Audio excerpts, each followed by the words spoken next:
법정 안은 숨막히는 긴장감으로 가득했습니다. 방청석을 가득 메운 사람들의 시선이 한 여인에게 집중되어 있었죠. 50대 중반의 우아한 자태를 지닌 이정숙. 그녀는 30년 가까이 헌신해온 남편 최동호의 모든 범죄를 폭로하기 위해 증인석에 섰습니다. 하지만 그녀가 입을 열자 법정은 더 큰 충격에 휩싸였어요.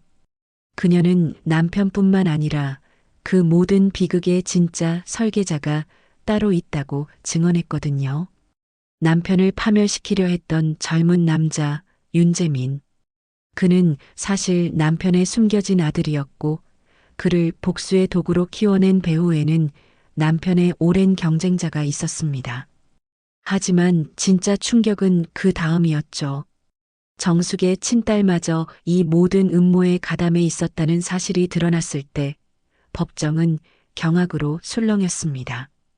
완벽해 보였던 한 가정이 무너지는 순간 그 중심에 서 있던 여인은 과연 무엇을 지키려 했고 무엇을 잃게 되었을까요? 자, 지금부터 무슨 특별한 사연이 있었는지 지금 바로 시작해 보겠습니다. 저는 이정숙이라고 합니다. 54세예요. 누가 봐도 부러워할 만한 삶을 살아왔죠. 성공한 사업가, 남편, 착하고 똑똑한 딸, 넓은 아파트와 여유로운 일상. 주변 사람들은 늘 제게 말했어요. 정숙 씨 정말 복 많으시다고요. 그런데 그날부터였어요. 모든 게 조금씩 어긋나기 시작한 건 남편 동호가 달라졌습니다. 아니, 정확히 말하면 이상한 조짐들이 보이기 시작했어요. 새벽에 몰래 전화 통화를 하는 모습, 서재 문을 꼭꼭 잠그는 습관, 그리고 제 눈을 제대로 마주치지 못하는 불안한 시선. 요즘 일이 많으신가 봐요. 제가 조심스럽게 물었을 때도 남편은 그저 피곤하다는 말만 반복했습니다. 그러던 어느 날 저녁이었어요. 남편이 집에 낯선 남자를 데려왔죠. 여보, 우리 회사 새로 들어온 컨설턴트야. 윤재민 씨라고. 문을 열고 들어온 남자는 30대 초반으로 보였습니다. 단정한 양복 차림에 부드러운 미소를 지닌 젊은이였죠. 그런데 이상했어요. 처음 보는 사람인데 묘하게 낯설지가 않았거든요. 안녕하세요, 사모님. 뵙게 되어 영광입니다. 재민은 정중하게 인사했지만 그의 눈빛은 차가웠습니다. 마치 저를 관찰하는 것 같은 느낌이랄까요? 식사 자리는 어색했어요. 남편은 유난히 재민에게 극진했고 재민은 자연스럽게 우리 가족 이야기를 물어봤습니다. 딸 유진 이야기, 제가 하는 봉사활동 이야기, 심지어 우리 부부가 어떻게 만났는지까지. 사모님께서 남편분을 정말 잘 내조하신 것 같아요. 성공한 남자 뒤에는 항상 훌륭한 여자가 있다고들 하잖아요. 재민의 말에는 존경보다는 아이러니가 담겨 있었습니다. 그 순간 등골이 오싹했어요. 그날 밤 잠이 오지 않았습니다. 재민의 얼굴이 자꾸 떠올랐거든요. 어디선가 본 것 같은데 도저히 기억이 나지 않았죠. 새벽 2시쯤이었을 거예요. 화장실에 갔다가 돌아오는 길에 남편의 서재에 불이 켜져 있는 걸 봤습니다. 살짝 문틈으로 들여다보니 남편이 금고 앞에 서 있더군요. 떨리는 손으로 뭔가를 꺼내보고 있었어요. 다음 날 아침 남편이 출근하고 난 뒤 저는 서재로 갔습니다. 책상 서랍 깊숙한 곳에서 작은 열쇠를 발견했죠. 금고 열쇠였어요. 손이 떨렸습니다. 30년 가까이 결혼 생활을 해오면서 남편의 금고를 열어본 적이 한 번도 없었거든요. 하지만 그날은 달랐어요. 뭔가 알아야 할 것 같았습니다. 금고 안에는 낡은 사진 한 장과 편지 몇 통이 있었어요. 사진 속 여자는 20대 중반쯤 되어 보였습니다. 수수한 차림이었지만 맑은 눈빛을 가진 여인이었죠. 그런데 그 순간 소름이 돋았어요. 이 여자, 재민과 너무 닮았습니다. 편지를 펼쳤습니다. 남편의 필체였어요. 미안해요, 은희. 나는 서울로 가야 해요. 당신과의 시간은 정말 행복했지만 내게는 이루어야 할 꿈이 있어요. 이해해 주세요. 편지 날짜는 30년 전이었습니다. 제가 남편과 결혼하기 바로 전해였죠. 머릿속이 복잡해졌어요. 남편에게 다른 여자가 있었다는 것도 충격이었지만 더 큰 문제는 재민이었습니다. 혹시 이 여자와 남편 사이에서 태어난 아이가 재민은 아닐까요? 아니야, 그럴 리 없어. 저는 스스로를 달랬습니다. 단순한 우연이겠죠. 하지만 마음 한구석이 불안했어요. 그날부터 저는 재민을 주시하기 시작했습니다. 재민은 거의 매일 우리 집에 들렀어요. 남편과 회사 일을 논의한다는 명목이었지만 점점 더 깊숙이 우리 가족 안으로 파고들었습니다. 사모님, 혹시 요리 배우실 생각 없으세요? 제가 아는 좋은 클래스가 있는데요. 딸분이 다니시는 회사 근처에 제 친구가 운영하는 카페가 있어요. 한번 소개해 드릴까요? 친절하고 사려 깊은 태도였지만 저는 그의 진짜 의도를 알 수 없었어요. 남편은 더욱 불안해했습니다. 재민과 단둘이 있을 때면 긴장한 표정이었고 재민이 뭔가 말할 때마다 얼굴이 창백해지곤 했죠. 저는 더 이상 참을 수 없었어요. 진실을 알아야 했습니다. 컴퓨터 앞에 앉아서 남편의 과거를 파헤치기 시작했죠. 회사를 세우기 전 남편이 어디서 일했는지, 언제 어디에 있었는지 꼼꼼히 조사했어요. 그리고 발견했습니다. 30년 전 남편은 충청도의 작은 도시에서 일했었어요.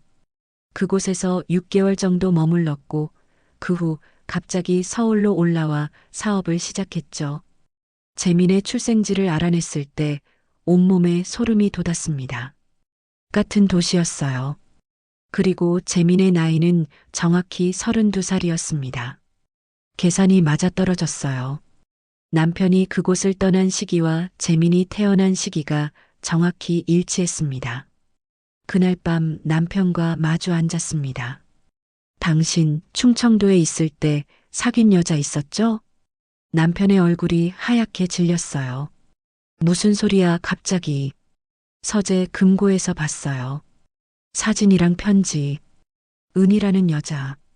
남편은 한참 동안 아무 말도 못했습니다. 그러다가 깊은 한숨을 쉬더군요. 오래된 일이야. 젊었을 때 잠깐 만난 사람이고. 잠깐? 편지를 보니까 그렇게 가볍게 만난 사이는 아닌 것 같던데요. 그때는 내가 아무것도 없을 때였어. 그 여자도 가난했고, 우리 둘이 함께 있으면 미래가 없다는 걸 알았어. 그래서 서울로 올라온 거야. 그럼 재미는요? 남편이 고개를 들었어요. 눈빛이 흔들렸습니다. 재민이가 왜? 그 사람 아들 아니에요? 당신이랑 그 여자 사이에서 태어난. 남편은 격하게 부인했습니다. 말도 안 돼. 재민이는 그냥 회사 직원이야. 능력이 뛰어나서 특별히 챙겨주는 거고. 하지만 그의 목소리는 확신이 없었어요. 저는 더 이상 물어보지 않았습니다. 제 안에서 확신이 커지고 있었거든요. 며칠 뒤 저는 재민을 따로 만났습니다. 카페에서였죠. 사모님께서 직접 연락 주시다니 영광이에요. 재민은 여전히 공손했습니다. 재민 씨, 솔직하게 물어볼게요. 당신 어머니 성함이 은희 맞죠? 재민의 미소가 굳었어요. 그리고 천천히 고개를 끄덕였습니다. 역시 사모님은 똑똑하시네요. 언제 눈치채셨어요?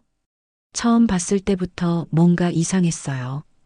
당신 눈빛이 우리 가족을 보는 게 아니라 관찰하고 있었거든요. 재민이 커피 잔을 내려놓았습니다. 저는 제 아버지를 찾아왔어요. 30년 동안 아버지 없이 자랐거든요. 어머니는 평생 가난하게 사셨고 돌아가시기 전까지 아버지를 그리워하셨죠. 그래서 복수하려고요? 복수라고 하기엔 너무 가볍죠. 저는 그분이 누린 모든 걸 빼앗고 싶어요. 제 어머니가 겪었던 고통만큼요. 재민의 목소리는 차갑고 단호했습니다. 사모님, 당신은 모르실 거예요. 아버지 없이 자라는 게 어떤 건지. 친구들이 아버지와 놀 때 혼자 집에 있어야 했던 외로움. 어머니가 여러 가지 일을 하시면서 고생하는 걸 보는 괴로움. 그리고 언젠가 아버지가 돌아오실 거라고 믿었던 어린 시절의 저를요. 저는 할 말을 잃었습니다. 하지만 저는 당신이랑 싸우고 싶지 않아요. 당신도 피해자니까요. 아버지가 당신에게도 거짓말을 했잖아요. 재민이 자리에서 일어났어요. 사모님의 헌신적인 삶을 존경합니다. 하지만 때로는 지켜야 할 것들이 지켜야 할 가치가 없는 것일 수도 있죠. 그 말을 남기고 재민은 카페를 나갔습니다. 저는 그 자리에 한참을 앉아 있었어요. 머릿속이 복잡했습니다.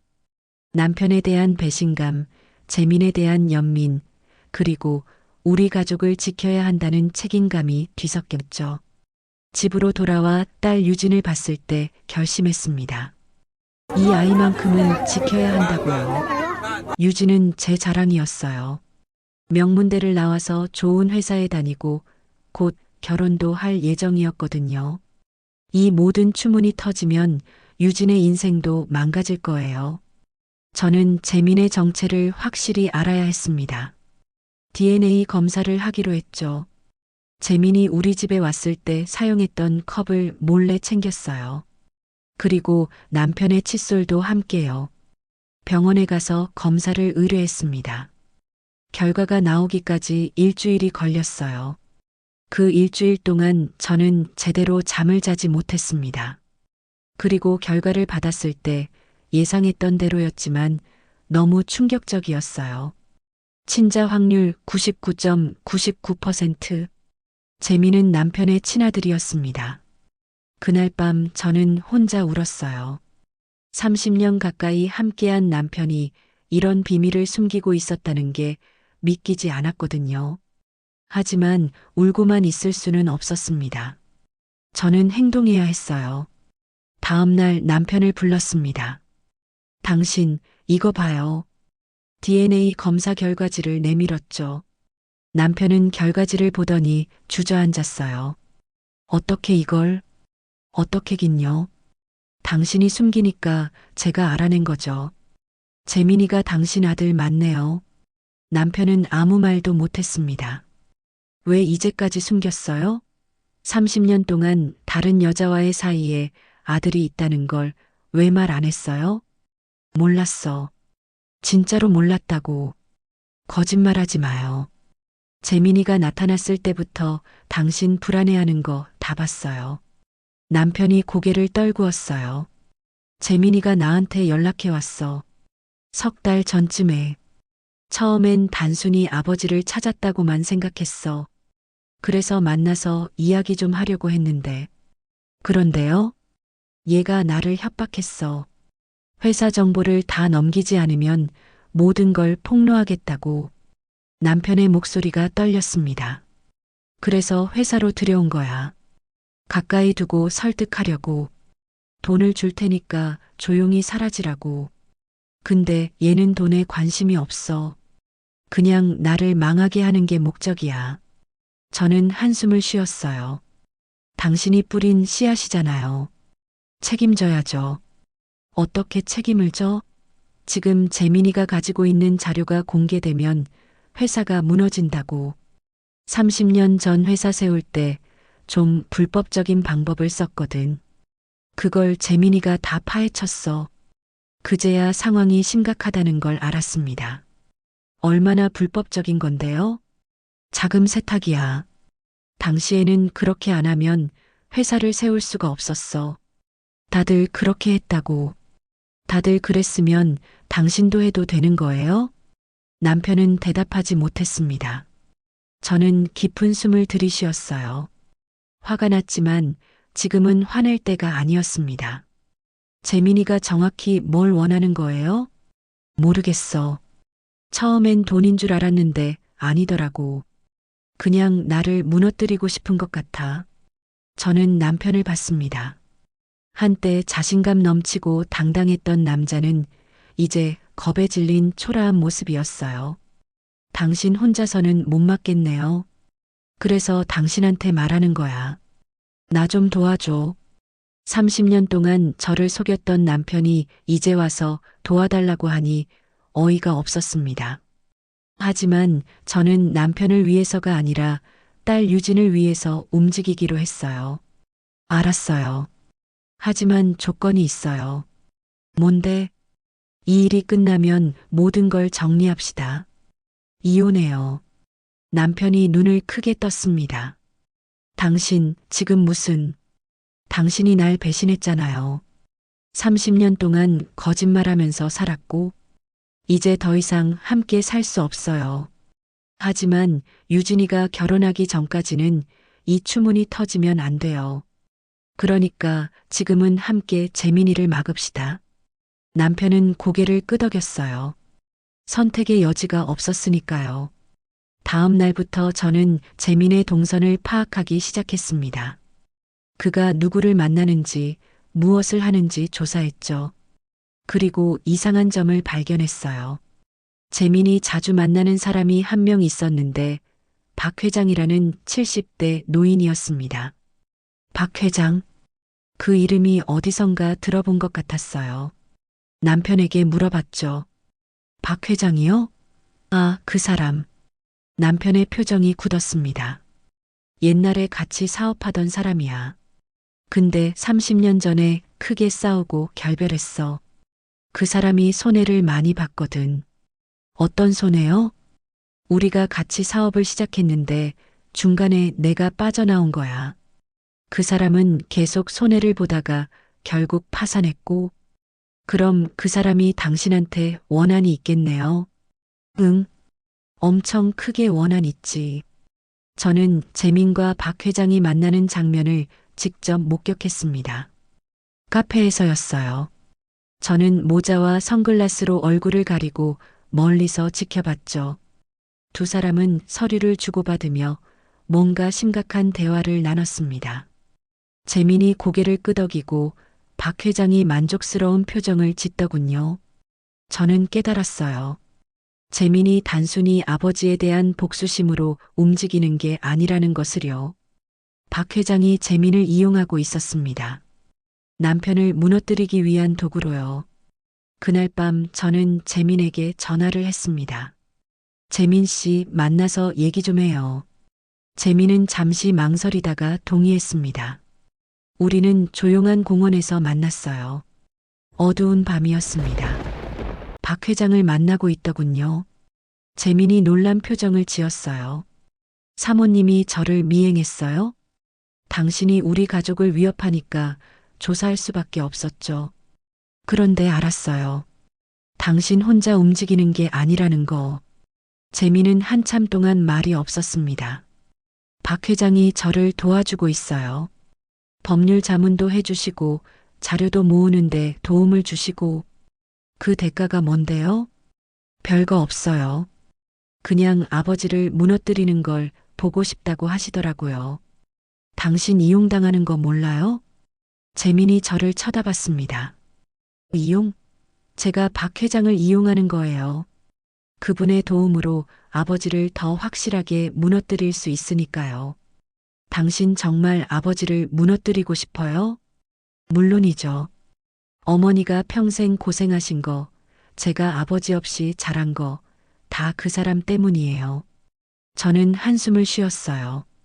재민 씨, 저도 당신 마음 이해해요. 하지만 복수가 당신을 행복하게 해줄까요? 행복? 저는 행복 같은 거 바라지 않아요. 그냥 정의를 원할 뿐이에요. 정의요? 당신이 지금 하는 게 정의예요? 재민이 고개를 돌렸습니다. 사모님은 모르실 거예요. 버려진다는 게 어떤 건지. 저는 그의 어깨에 손을 얹으려다가 멈췄어요. 재민은 제 손길을 거부할 게 분명했으니까요. 저는 당신 편이 되고 싶어요. 하지만 우리 딸만큼은 지켜야 해요. 유진이는 아무 잘못도 없잖아요. 재민이 저를 봤습니다. 딸부는 건드리지 않을 거예요. 제 목표는 오직 아버지니까요. 그 말을 남기고 재민은 자리를 떴습니다. 저는 공원 벤치에 앉아 밤하늘을 올려다봤어요.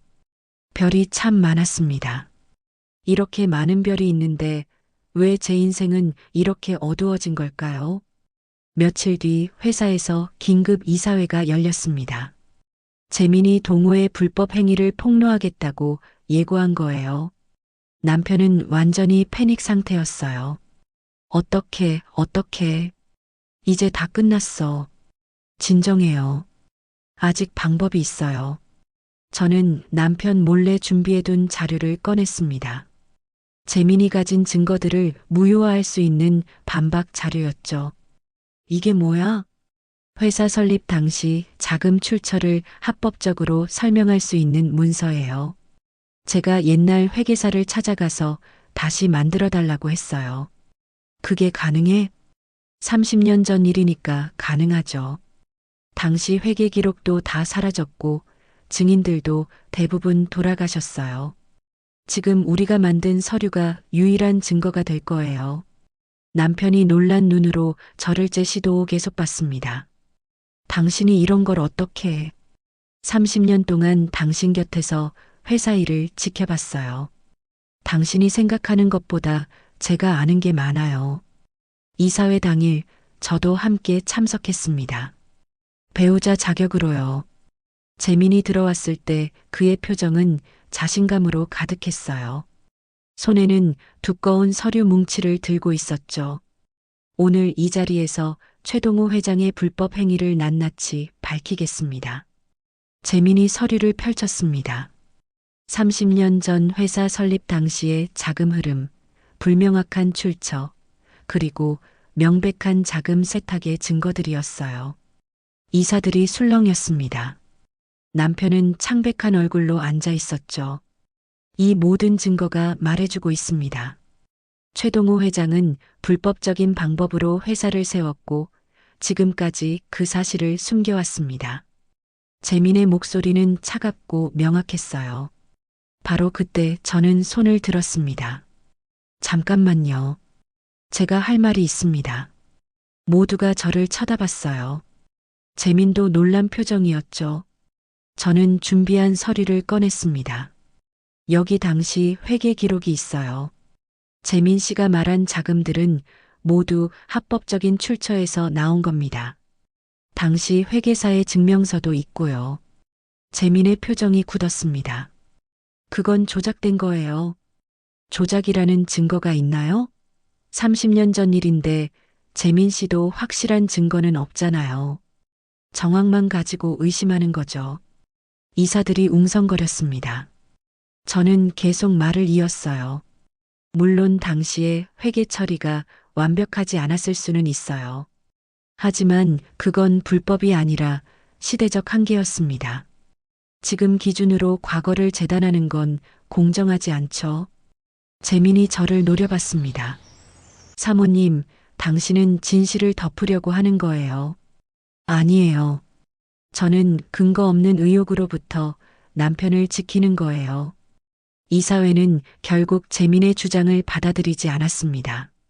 증거가 불충분하다는 이유였죠.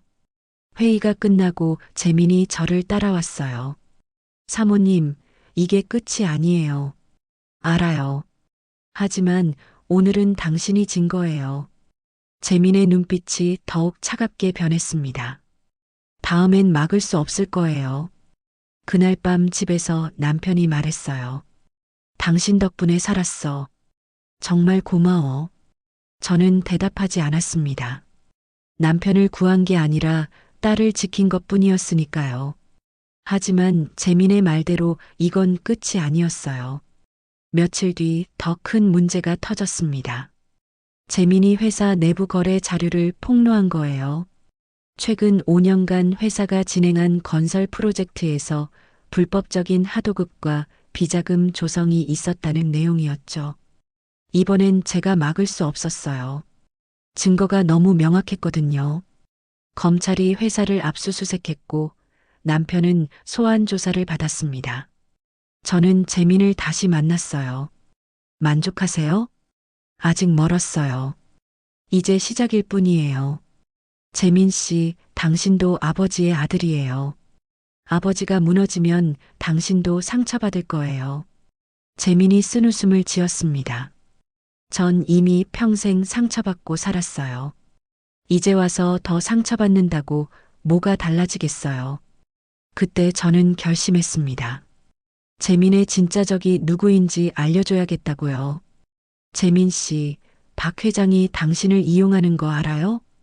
무슨 소리예요? 박 회장은 당신 아버지를 무너뜨리는 게 목적이에요. 당신은 그냥 그 도구일 뿐이고요. 재민이 고개를 저었습니다. 박 회장님은 저를 도와주시는 분이에요. 도와준다고요? 그분이 30년 전에 당신 어머니한테 뭘 했는지 알아요? 재민이 멈칫했어요. 무슨 뜻이에요? 저는 조사한 자료를 꺼냈습니다. 당신 아버지가 서울로 올라올 때 당신 어머니한테 돈을 보냈어요. 많지는 않지만 생활할 수 있을 정도의 돈이었죠.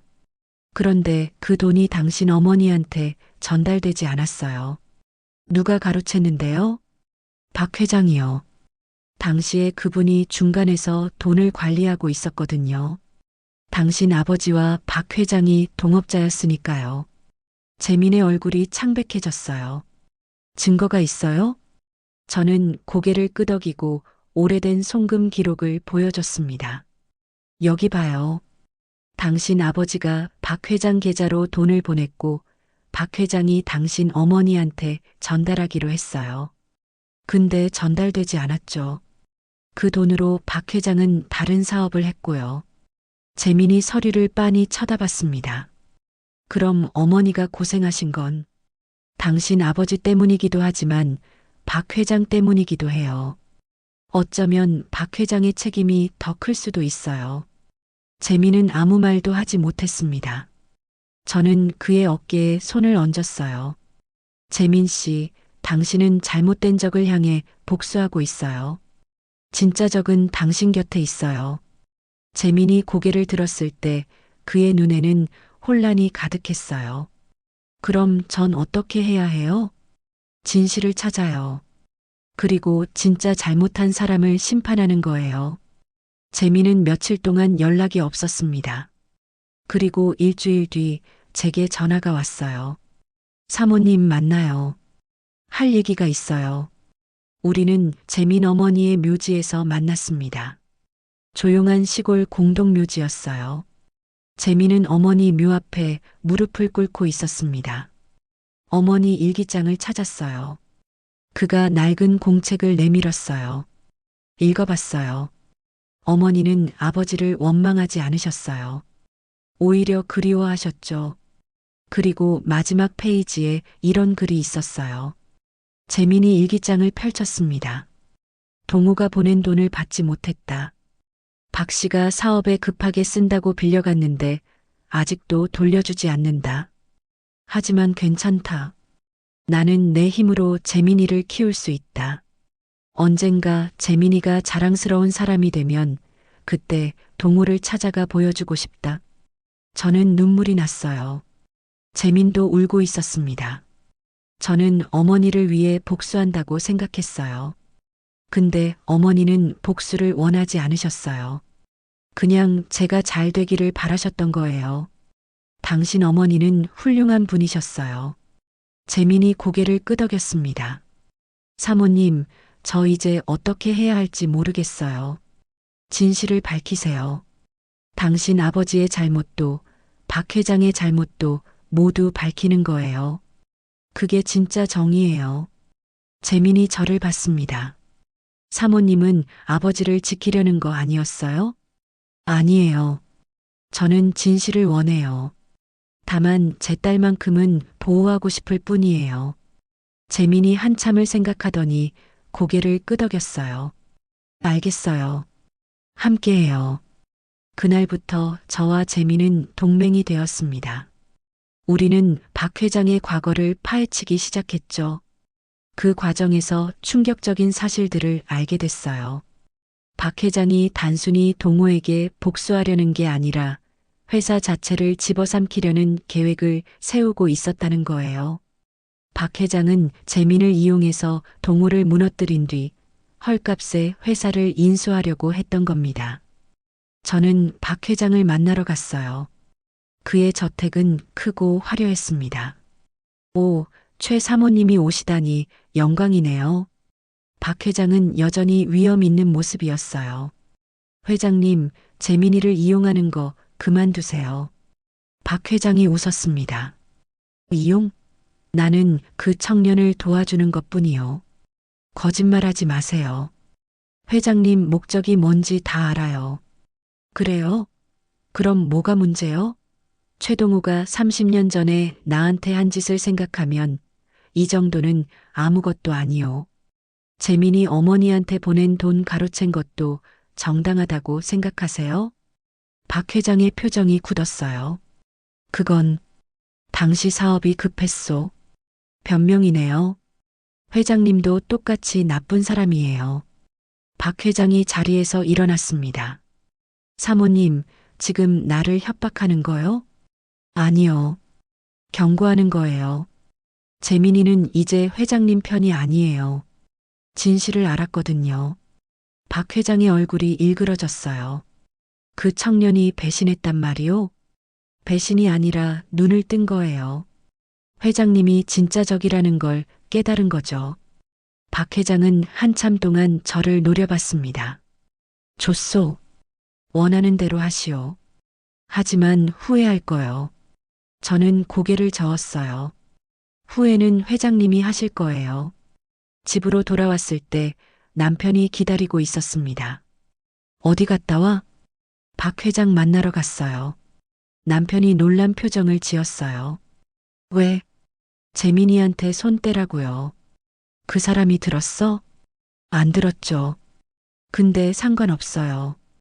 이제 우리가 먼저 움직일 거니까요. 남편이 의아한 표정으로 저를 봤습니다. 무슨 소리야? 저는 남편에게 모든 걸 털어놨어요. 재민과 동맹을 맺은 것, 박 회장의 계획을 알아낸 것, 그리고 앞으로 할 일까지요. 남편은 점점 더 창백해졌습니다. 그럼 재민이가 날 공격하는 걸 당신이 돕는다는 거야? 아니요. 재민이가 진실을 밝히는 걸 돕는 거예요. 당신 잘못은 당신이 책임져야죠. 당신 미쳤어?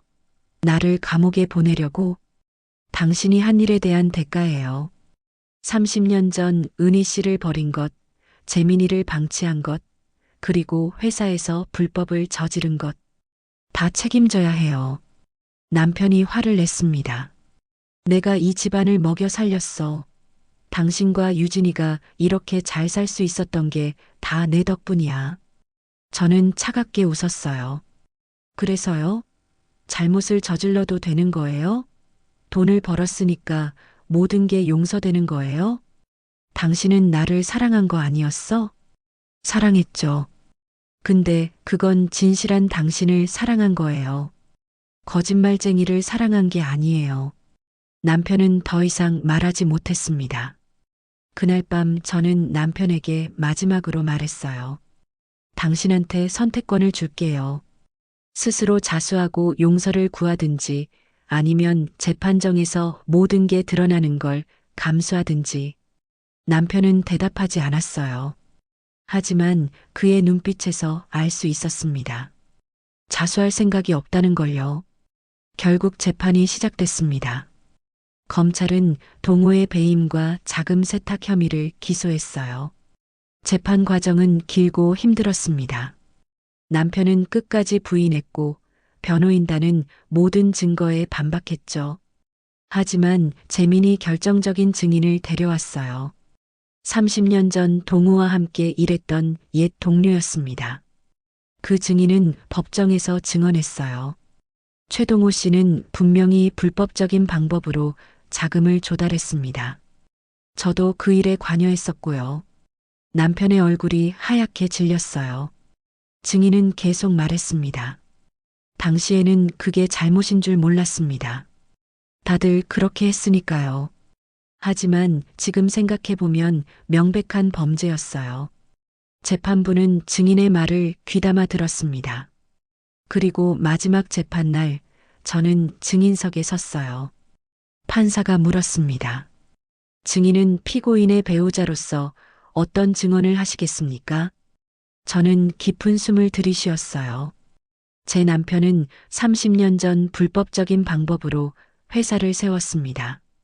그리고 그 과정에서 한 여자와 그 여자의 아들을 버렸어요. 방청석이 술렁였습니다. 남편은 저를 믿을 수 없다는 표정으로 쳐다봤죠. 저는 계속 말했어요. 하지만 제가 오늘 이 자리에 선 건 남편을 고발하기 위해서가 아닙니다. 진실을 밝히기 위해서예요. 어떤 진실 말입니까? 제 남편도 잘못했지만 더 큰 잘못을 저지른 사람이 있습니다. 박 회장이라는 분이에요.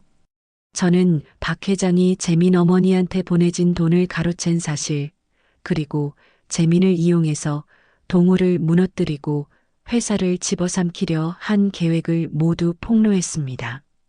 법정은 충격에 휩싸였어요. 판사가 물었습니다. 증거가 있습니까? 있습니다. 저는 준비한 서류들을 제출했어요. 송금 기록, 박 회장과 재민의 계약서, 그리고 회사 인수 계획서까지요. 재판은 더 복잡해졌습니다. 검찰은 박 회장도 조사하기 시작했어요. 재판이 끝나고 법정을 나왔을 때 재민이 저를 기다리고 있었습니다. 사모님 고맙습니다. 뭐가요? 진실을 밝혀주셔서요. 이제 전 어머니께 떳떳해질 수 있을 것 같아요. 저는 재민을 꼭 안아줬어요. 당신은 잘못이 없어요. 이제 당신 인생을 살아요. 재민이 울먹였습니다. 전 사모님을 어머니처럼 생각해도 될까요? 물론이죠. 그 순간 누군가 저희를 불렀어요. 엄마. 돌아보니 딸 유진이 서 있었습니다. 그런데 그 옆에 박 회장이 함께 있었어요. 제 심장이 멎는 것 같았습니다. 유진아, 너 지금 뭐 하는 거니? 유진이 차갑게 웃었어요. 엄마가 하신 것처럼 저도 진실을 밝히려고요. 무슨 소리야? 엄마, 전 다 알고 있었어요. 아빠 과거도, 재민 오빠 존재도, 박 회장님 계획도요. 저는 믿을 수가 없었어요. 언제부터? 석 달 전부터요. 박 회장님이 저한테 먼저 접근하셨거든요. 아빠를 무너뜨리고 회사를 인수하는데 도움을 달라고요. 그래서 도와준 거야? 네. 박 회장님이 회사를 인수하면 저한테 경영권의 30%를 주기로 했어요. 엄마가 30년 동안 아빠 뒷바라지하면서 얻은 게 뭐예요? 아무것도 없잖아요. 전 그렇게 살고 싶지 않았어요. 제 다리에 힘이 풀렸습니다. 유진아, 내가 지금 무슨 짓을 하는지 알아? 알아요. 제 미래를 지키는 거예요. 엄마가 아빠 용서했듯이 저도 제 방식으로 가정을 지키는 거예요. 박 회장이 만족스러운 표정으로 웃었습니다. 사모님, 이제 알겠소? 진짜 승자가 누군지. 저는 주저앉았어요. 남편의 배신도 충격이었지만 딸의 배신은 상상조차 할 수 없었던 일이었습니다. 재민이 제 곁에 무릎을 꿇었어요. 사모님, 괜찮으세요? 괜찮을 리가 있니? 저는 유진을 봤습니다. 내가 정말 이러고 싶니? 엄마, 세상은 착하게 산다고 해서 보상받는 게 아니에요. 엄마가 30년 동안 헌신했지만 결국 남은 게 뭐예요? 배신당한 아내라는 꼬리표뿐이잖아요. 그래도 양심은 있어야지. 양심으로 밥 먹고 살 수 있어요? 전 현실적으로 생각하는 거예요. 저는 고개를 저었어요. 넌 내 딸이 아니야. 유진이 어깨를 으쓱했습니다. 그럼 그렇게 생각하세요.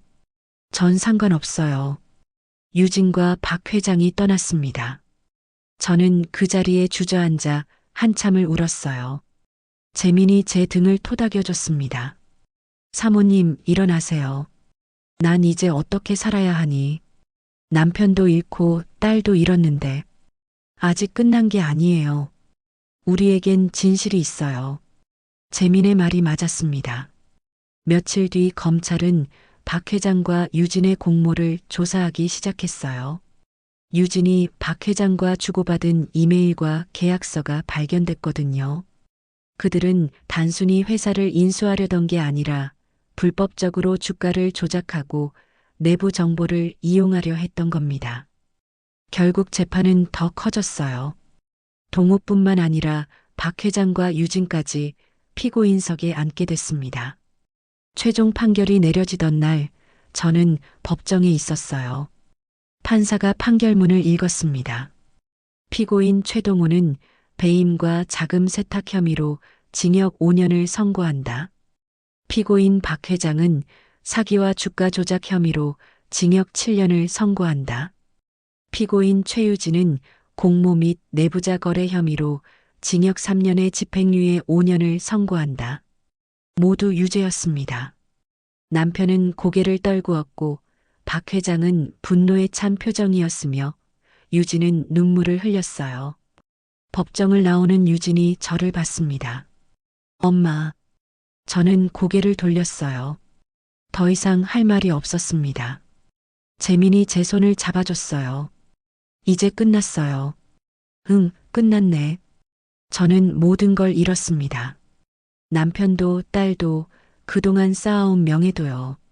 하지만 이상하게도 마음이 가벼웠어요. 30년 동안 짊어졌던 짐을 내려놓은 기분이었죠. 며칠 뒤 저는 집을 정리했습니다. 큰 아파트는 법원 처분 대상이 됐고 저는 작은 원룸으로 이사했어요. 재민이 이사하는 걸 도와줬습니다. 사모님, 이제 뭐 하실 거예요? 모르겠어. 일단 쉬다가 봉사활동이나 다시 시작하려고. 제가 도와드릴 수 있는 거 없을까요? 저는 고개를 저었어요. 넌 내 인생을 살아야지. 더 이상 과거에 얽매이지 말고. 재민이 웃었습니다. 알겠어요.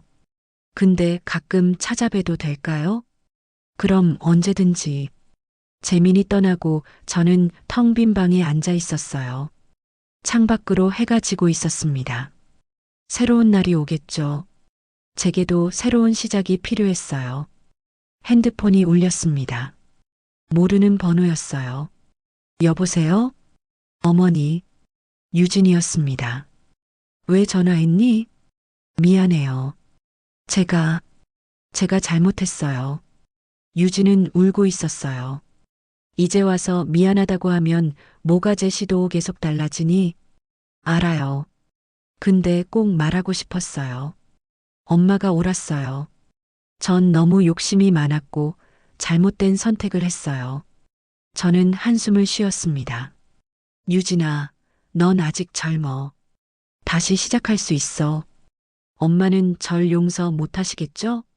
지금은 모르겠어. 시간이 필요해. 알겠어요.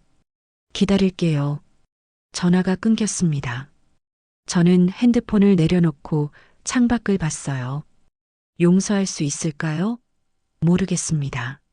하지만 언젠가는 그럴 수 있는 날이 오겠죠. 석 달이 지났습니다. 저는 작은 도서관에서 자원봉사를 시작했어요. 아이들에게 책을 읽어주는 일이었죠. 어느 날 재민이 찾아왔습니다. 사모님, 잘 지내세요? 응, 나름 괜찮아. 저 회사 차렸어요. 작은 컨설팅 회사인데 정직하게 운영하려고요. 잘했어. 내 어머니도 자랑스러워 하실 거야. 재민이 웃었습니다. 사모님 덕분이에요. 사모님이 아니었으면 전 아직도 복수에 사로잡혀 있었을 거예요. 넌 스스로 깨달은 거야. 난 그냥 계기를 만들어준 것 뿐이고. 재민이 제 손을 잡았어요. 사모님, 제가 사모님 아들이 되면 안 될까요? 법적으로는 아니어도 마음으로는요. 저는 눈물이 났습니다. 그럼 좋지. 재민이 저를 꼭 안아줬어요. 30년 동안 알지 못했던 아들이지만 이제는 진짜 제 아들 같았습니다. 그날 저녁 집으로 돌아오는 길에 남편에게서 편지가 왔어요. 교도소에서 보낸 편지였죠. 편지를 펼쳤습니다. 정수가 미안해. 30년 동안 너한테 거짓말했던 것 정말 미안해. 난 겁쟁이였어. 과거를 인정할 용기가 없었고 잃을까봐 두려웠어. 하지만 결국 모든 걸 잃었지. 너도 딸도 내가 쌓아온 모든 것도. 이제야 깨달았어. 진실하게 사는 게 얼마나 중요한지. 늦었지만 너한테 고마워. 내가 진실을 밝혀줘서. 덕분에 난 이제라도 솔직해질 수 있었어. 나를 용서하라는 게 아니야. 그냥 고맙다는 말을 하고 싶었어. 그리고 사랑했어. 진심으로. 저는 편지를 접었어요. 눈물이 났지만 슬프지만은 않았습니다. 사랑했다는 그 말이 진심일까요? 아마 그랬을 거예요. 하지만 사랑만으로는 부족하죠. 진실과 용기가 함께해야 하는 거니까요. 며칠 뒤 유진이 찾아왔습니다. 많이 여윈 모습이었어요. 엄마, 들어가도 돼요? 저는 문을 열어줬습니다. 차 마실래? 네. 우리는 작은 탁자에 마주 앉았어요. 어색한 침묵이 흘렀습니다. 유진이 먼저 입을 열었어요. 엄마, 전 정말 잘못했어요. 돈이랑 권력에 눈이 멀어서 제일 소중한 걸 잃어버렸어요. 뭐가 제일 소중한데? 가족이요. 엄마랑 엄마의 사랑이요. 저는 차를 한 모금 마셨습니다. 유진아, 넌 왜 그랬니? 내가 널 그렇게 키우지 않았잖아. 알아요. 근데 전 엄마처럼 살기 싫었어요. 엄마가 아빠한테 헌신하는 거 보면서 자랐는데 결국 엄마는 배신당했잖아요. 전 그게 싫었어요. 그래서 먼저 배신한 거니? 유진이 고개를 숙였어요. 어리석었어요. 이제야 알았어요. 엄마가 30년 동안 지켰던 게 뭔지. 그건 아빠가 아니라 가족이었고, 사랑이었고, 진실이었어요. 저는 유진의 손을 잡았습니다. 유진아, 넌 아직 젊어. 다시 시작할 수 있어. 집행유예 받았으니까 감옥에는 안 가잖아. 회사는 다 정리됐어요. 이제 저도 처음부터 시작해야 해요. 그럼 그렇게 해. 이번엔 정직하게. 유진이 울었습니다. 엄마, 전 정말 후회해요. 알아. 근데 후회만 하지 말고 앞으로 잘 살아. 엄마는 절 용서하실 수 있어요? 저는 잠시 생각했어요. 지금 당장은 힘들어. 근데 언젠가는 그럴 수 있을 것 같아. 넌 내 딸이니까. 유진이 제 손을 꼭 잡았습니다. 고마워요, 엄마. 기다릴게요. 제가 다시 엄마 자랑스러운 딸이 될게요.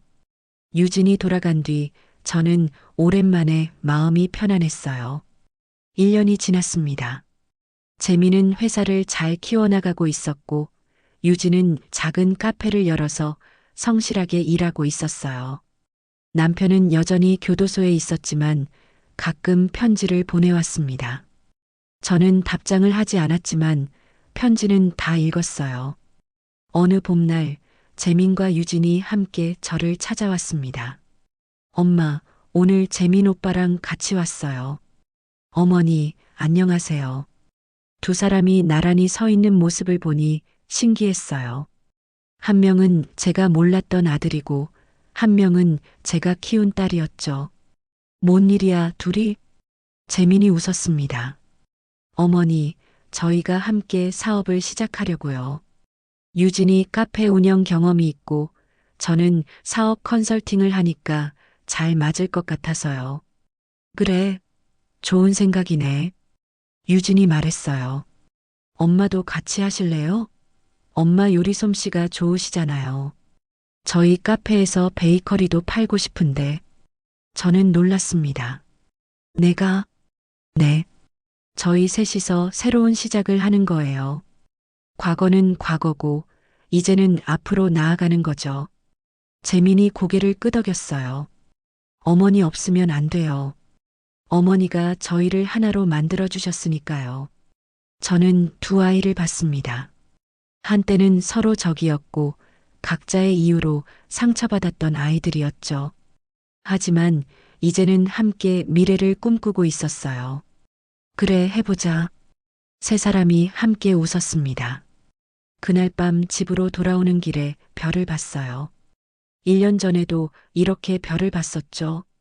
그때는 제 인생이 어둠뿐이었는데 이제는 빛이 보였습니다. 모든 걸 잃었다고 생각했지만 사실은 모든 걸 얻었는지도 모르겠어요. 진실을 얻었고 진짜 가족을 얻었고 그리고 새로운 시작을 얻었으니까요. 남편의 마지막 편지가 떠올랐습니다. 그는 이렇게 썼었죠.